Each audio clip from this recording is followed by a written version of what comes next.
네, 안녕하세요. 저번 시간까지 화학 과목, 그러니까 화학 반응의 규칙과 에너지 변화 단원을 배우느라 고생하셨습니다. 이번 시간에는 새로운 단원을 들어가기 전에 복습하는 시간을 갖도록 하겠습니다. 우리가 중학교 1학년 때 직권의 변화 단원에서 배웠는데요. 직권의 변화 단원에서 먼저 지구계에 대해서 배웠어요. 지구계란 지구를 구성하는 요소들의 집합을 의미하고요. 지구계는 기권, 수권, 생물권, 외권, 직권으로 구성이 되어 있어요.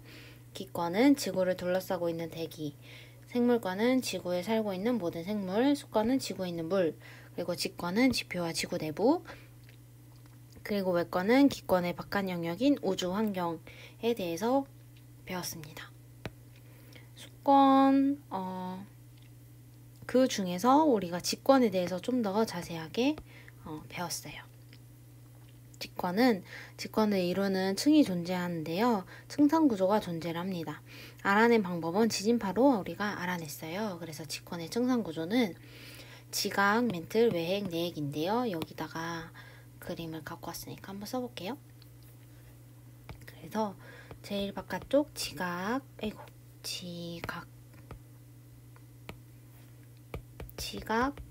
멘틀, 외핵, 내핵으로 이렇게 구성이 되어 있고요. 또 지각은 대륙 지각과 해양 지각으로 구성이 되어 있어요. 그리고 여기 사이를 모호면이라고 우리가 배웠죠. 그래서 조금 더 설명을 하면 지각은 두께가 가장 얇은 층이고 대륙 지각과 해양 지각으로 구분이 되고요. 여러 가지 암석으로 이루어져 있고 고체 상태입니다. 멘틀은 지각 아래에서부터 깊이 약 2,900km까지의 층이고 지구 전체 부피의 약 80%를 차지하고 있어요. 그리고 아까 말했듯이 지각과 멘틀의 경계면은 처음 발견한 사람 모로비치치의 이름을 따서 모로비치치 불연속면 또는 모호면이라고 합니다. 고체 상태로 되어 있어요. 외핵은 깊이 약 2,900km에서 5,100km까지의 층이고 액체 상태로 추정되고요. 내핵은 깊이 약 5,100km에서 지구 중심까지의 층을 의미합니다. 외핵과 내핵은 지각과 멘틀을 이루는 물질보다 무거운 물질로 구성되어 있어서 이렇게 안쪽으로 있고요. 고체 상태로 내핵은 추정이 됩니다. 지각의 구성이에요. 지각은 암석으로 이루어져 있어요. 근데 암석은 이렇게 세 종류가 있는데요. 간단하게 화성암은 마그마가 굳어져서 생긴 암석을 화성암이라고 부릅니다.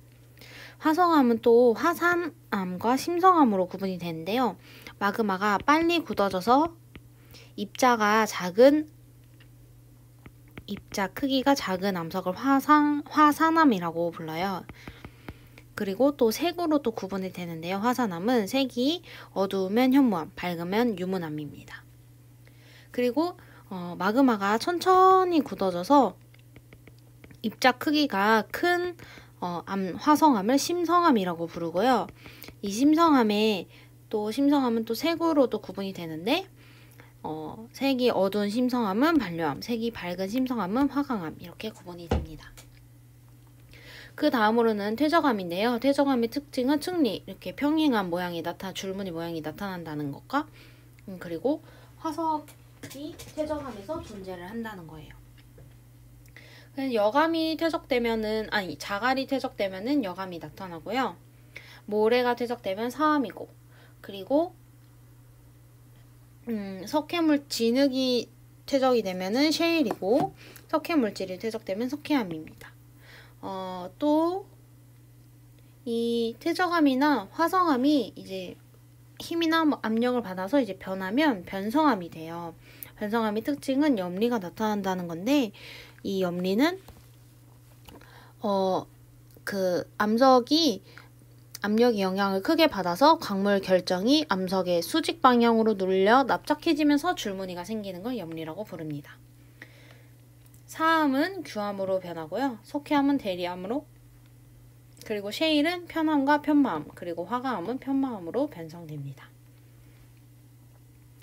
그리고 그 다음은 광물에 대해서 우리가 또 배웠어요. 광물이 모여서 암석이 되고 암석이 모여서 지각이 되는데 조항 광물이란 암석을 이루는 주된 광물이에요. 밝은 색은 석영과 장석 등이 있고 어두운 색 광물은 흑운모, 각섬석, 희석, 감람석 등이 있어요. 좋은 색이라는 거 우리가 또 배웠어요. 광물을 좋은 판에 긁었을 때 나타나는 광물 괄호의 색을 좋은 색이라고 합니다. 그래서 이 세 가지 광물은 사실 어두워서 직접 눈으로 봤을 땐 잘 구분이 되지 않지만 좋은 색으로 구분을 할 수가 있는데요. 흑운모는 흰색, 적철석은 적할색, 자철석은 검은색이 나타나기 때문에 이 세 가지 광물을 구분할 수가 있어요. 그리고 우리가 굿기를 배웠는데 굿기는 광물의 단단한 정도고 석영이랑 방해석을 서로 긁었을 때 긁히는 게 이제 굵기가 약한 거죠. 그래서 방해석이 긁히는 것으로 봐서 석영이 방해석보다 굵기가 더 단단하구나, 굵기가 더 세구나 이렇게 우리가 알 수가 있었어요. 다른 특징으로는 자성을 나타내는 자철석이 있었고 염산 반응을 나타내는 방해석이 있었습니다. 이런 특징들을 통해서 우리가 암석을 분류할 수가 있어요. 그 다음에 이제 암석의 풍화와 순환을 볼게요. 암석의 풍화는 암석이 오랜 시간에 걸쳐 잘게 부서지고 성분이 변하는 현상이고 풍화작용은 물, 공기, 생물 등과 같이 풍화를 일으키는 모든 작용을 의미합니다. 토양은 암석이 오랜 시간 동안 풍화작용을 받아 식물이 자라고 동물이 생활할 수 있는 흙이 생성되면서 이제 토양이 생성이 돼요. 그래서 토양이 이렇게 생성되는 과정을 선생님이 그림으로 갖고 왔고요. 암석의 순환은 붕화작용이나 지각변동 등이 일어나서 암석이 끊임없이 다른 암석으로 변하는 과정입니다. 암석의 순환 과정 중에 이제 하나를 보게 되면 마그마가 분출해서 화성암이 되고 이 화성암이 풍화나 침식 운반이 돼서 퇴적물이 되고 그 다음에 퇴적물이 또 굳어지면 퇴적암이 되고 퇴적암이 또 높은 열과 압력을 받아서 변성암이 되고 이 변성암이 다시 마그마에 녹으면 마그마에 녹고 또 마그마가 또 분출돼서 식으면 화성암이 되고 이런 식으로 이제 반복되는 것을 볼 수가 있어요. 그래서 암석은 순환한다는 거를 우리가 알 수가 있었습니다. 그 다음에 우리가 대륙이동설에 대해서 배웠어요. 대륙이동설은 베게너가 주장을 했고요. 대륙이동설이란 대륙이 모여 있다가 오랜 시간에 걸쳐 갈라지고 이동해 현재와 같이 대륙이 분포하게 됐다고 이제 베게너가 주장을 했어요. 그리고 과거에 하나로 붙어 있던 거대한 대륙은 판게아라고 불렀습니다. 베게너가 이렇게 대륙 이동설을 주장했던 증거는 해안선의 모습이 일치했고 그 다음에 산맥이 분포하는 거, 화석이 분포하는 거, 그리고 빙하 이동 흔적 이 네 가지 증거를 통해서 대륙 이동설을 이제 주장을 했어요. 근데 왜 대륙이 이동했는가를 베게너는 얘기를 하지 못했거든요. 그래서 그걸 또 열심히 연구를 해보니까 대륙이 이동하는 이유는 대륙과 해양 지각을 포함한 판이 움직이고 있기 때문이다는 거를 우리가 알아낸 거죠. 그렇다면 판이란 무엇인가? 이 판은 지각과 멘틀의 윗부분을 포함하는 단단한 암석층을 의미를 해요. 판은 또 대륙판과 해양판으로 나누어져 있죠. 이 판이 엄청 이제 클 거 아니에요? 그래서 1년에 수센치 정도로 느리게 이동하고 이 판이 이동하면서 대륙도 함께 이동을 하게 됩니다. 그래서 여러 판이 있는데 우리나라 여기 있죠? 우리나라는 유라시아판에 속해 있고요. 다양한 판들이 존재를 합니다. 그 다음에 우리가 화산대와 지진대에 대해서 배웠는데 우리가 먼저 화산에 대해서 배우면 화산 활동이란 지하 깊은 곳에서 형성된 마그마가 지각의 약한 틈을 뚫고 지표로 나올 때 용암, 화산기체, 크고 작은 고체 등이 물질 등이 분출되는 걸 화산 활동이라고 우리가 배웠어요. 그래서 화산 폭발은 마그마에 포함된 기체 압력이 증가해서 화산이 폭발하는 걸 의미합니다. 지진은 지구 내부에 쌓인 에너지가 갑자기 방출되면서 땅이 흔들리는 현상이고요. 지진은 지층이 끊어지면서 발생을 하고 화산이 폭발하거나 마그마가 이동하여 발생하게 됩니다.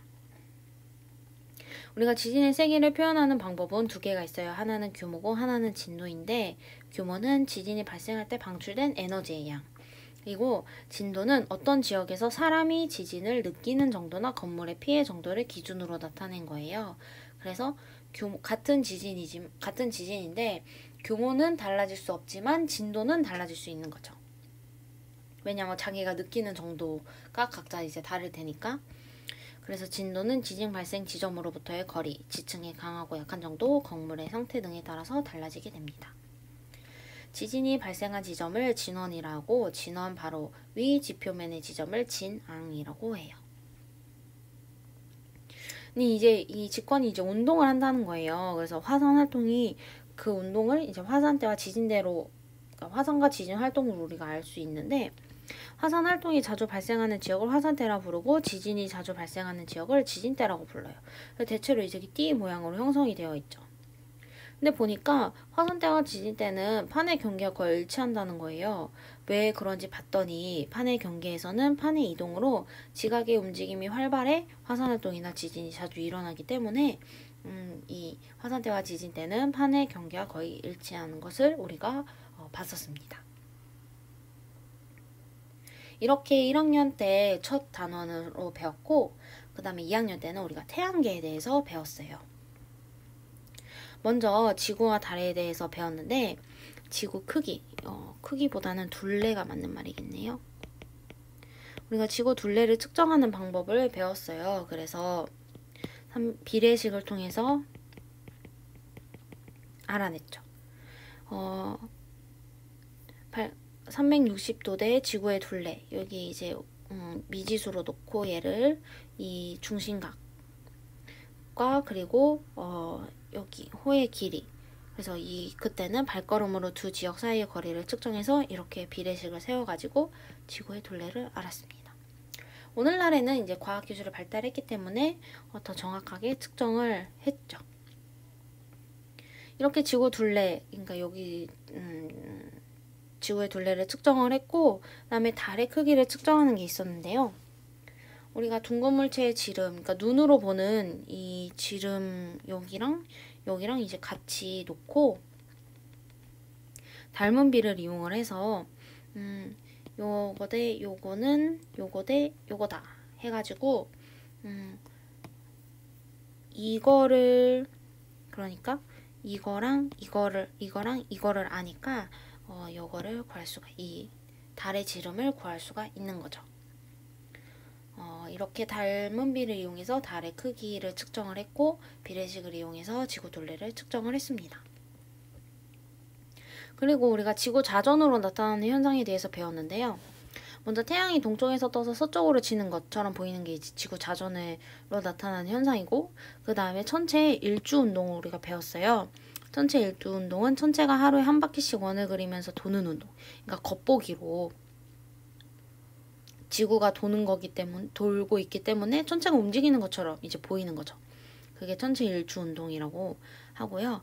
천체 일주 운동 방향은 여기서 이제 북반구 중위도에서 별의 일주 운동 모습을 봤는데, 이런 식으로 이렇게 보이게 되는 거죠. 그래서 관찰을 하게 되면은 이렇게 보이는구나를 우리가 배웠습니다. 그리고 자전뿐만 아니라 지구 공전으로 나타나는 현상이 있는데요. 이 공전으로 나타나는 현상은 태양의 연주 운동이에요. 태양은 별자리를 배경으로 서쪽에서 동쪽으로 이동해서 1년 후에 처음 위치로 되돌아오는 걸 연주 운동이라 하는데요. 이 태양이 지나가는 길인 황도에 있는 12개의 별자리를 우리가 황도 12공이라고 배웠습니다. 그래서 태양이 있는 쪽 별자리는 태양에 가려졌으니까 지구에서 보이지가 않겠죠. 지구는 여기 있고 태양이 여기 있으면 이 자리는 보이지가 않는다는 거예요. 하지만 태양이 반대쪽에 있는 별자리가 보이게 돼서 우리나라의 경우 한반쯤 남쪽 하늘에서 보이게 됩니다. 그리고 달의 위상면에 대해서 배웠어요. 그래서 우리가 상현, 그리고 하연 이렇게 대해서 배웠고, 햇빛이 이쪽으로 비치기 때문에 햇빛이 이쪽에서 온다고 가정을 했을 때 지구에서 바라보는 거를 통해서, 잘 안 보이니까, 지구에서 이렇게 봤을 때 여기는 아예 햇빛이 반대쪽에만 비치고 여기는 보이지 않으니까 달이 보이지 않고, 여기는 햇빛이 여기를 다 비추고 있으니까 우리가 다 볼 수 있으니까 그래서 보름달로 보이게 된다. 그리고 상현달과 하현달, 그리고 우리가 위상 변화를 배웠어요. 그리고 일식과 월식에 대해서 배웠는데요. 햇빛이 비치고 있을 때 그러니까 태양, 달, 지구 이렇게 되어 있을 때요. 달의 봉그림자, 여기 이제 전체 진짜 진한 부분이 봉그림자하고 이제 덜 진한 부분을 반그림자라고 했죠. 그림자 중에. 그래서 이렇게 태양, 달, 지구가 일자로 놓여져 있었을 때 봉그림자가 닿는 지역에서는 개기일식을 볼 수 있고 반그림자가 닿는 지역에서는 부분일식을 볼 수가 있어요.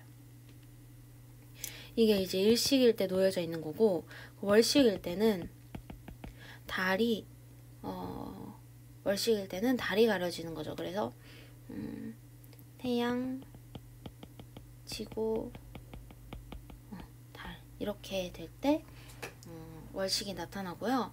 그리고 지구의 봉그림자에 달 전체가 가려지면 개기월식을 볼 수가 있고, 지구의 봉그림자에 달의 일부가 가려지면 부분월식을 볼 수가 있습니다. 우리가 이렇게 배웠고, 그리고 나서 이제 태양계, 이게 실제로 이제 지구계 중에 몇 건이 되겠죠? 기권 바뀌니까. 그래서 태양계에 대해서 배웠어요. 그래서 수성, 금성, 화성, 목성, 토성, 천왕성, 해왕성, 그래서 수금지와 목토, 천해까지 배웠고, 지구를 중심으로 이 공전궤도 안쪽에 있는 행성을 내행성, 그리고 지구 공전궤도를 중심으로 바깥쪽에 돌면 외행성이라고 하고요. 또 다르게 분류하는 방법은 지구형 행성과 목성형 행성이 있어요. 그래서 지구형 행성은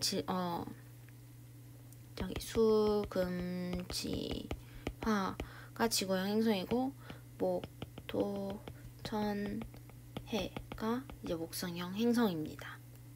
질량과 반지름이 작고 평균 밀도가 크고 표면이 단단한 암석으로 이루어져 있고, 수성을 제외하고 이산화탄소 등으로 이루어진 대기가 존재하는 특성을 이 지구형 행성이 갖고 있고요. 반대로 목성형 행성은 질량과 반지름이 크고 평균 밀도도 작고 암석으로 이루어진 단단한 표면이 없어요. 그리고 이렇게 고리를 갖고 있어요. 얘도 이제 고리가 있고 목성도 고리가 있어요. 그리고 많은 수의 위성을 또 거느리고 있습니다. 태양계에서 이제 태양의 특징을 보는데, 태양계는 태양은 태양계에서 스스로 빛을 내는 유일한 천체고요. 이 광구는 태양의 표면을 의미해요. 평균 온도는 약 6000도씨 되죠. 그래서 쌀알 무늬는 광구에 있는 수많은 쌀알을 뿌려놓은 것 같은 무늬를 쌀알 무늬라고 하고요. 이렇게. 그리고 흑점은 광구에 있는 크기의 모양이 불규칙한 어두운 무늬, 약 4000도씨입니다.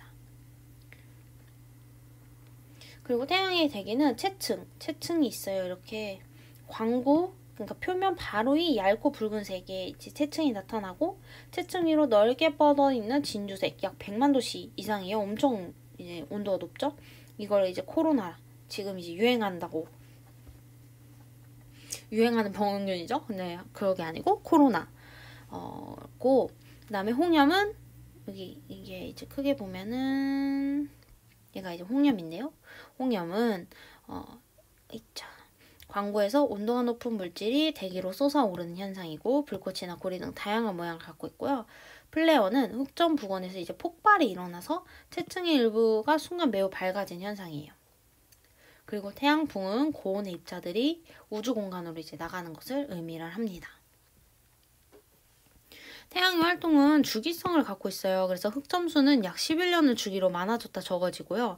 활동이 활발할수록 흑점수가 많아집니다. 이 활동이 활발하게 되면 코로나의 크기가 커지고 홍염이랑 플레어가 자주 나타나서 태양풍이 이제 강해져요. 태양풍이 강해지다 보면 지구에서 이제 자기 폭풍이 발생하기도 하고, 고위도에서는 오로라가 더 자주 나타나고요. 위도가 낮은 지역에서도 오로라가 나타날 때가 있어요. 그리고 무선 전파 통신이 방해를 받거나 지구 주위를 돌고 있는 인공위성이 고장나기도 합니다. 그리고 지구에 있는 송전 시설이 고장나서 정전이 일어나기도 해요. 네, 이렇게 태양계에 대해서 배웠고, 그 다음으로는 또 수권과 해수의 순환에 대해서 배웠어요. 그러니까 우리가 지구계 중에 지권 배웠고, 그 다음에 외권도 배웠고, 생물권 이제 계속 배워가는 과정이니까 생물권도 배웠다고 하고, 그 다음에 수권에 대해서 배웠죠.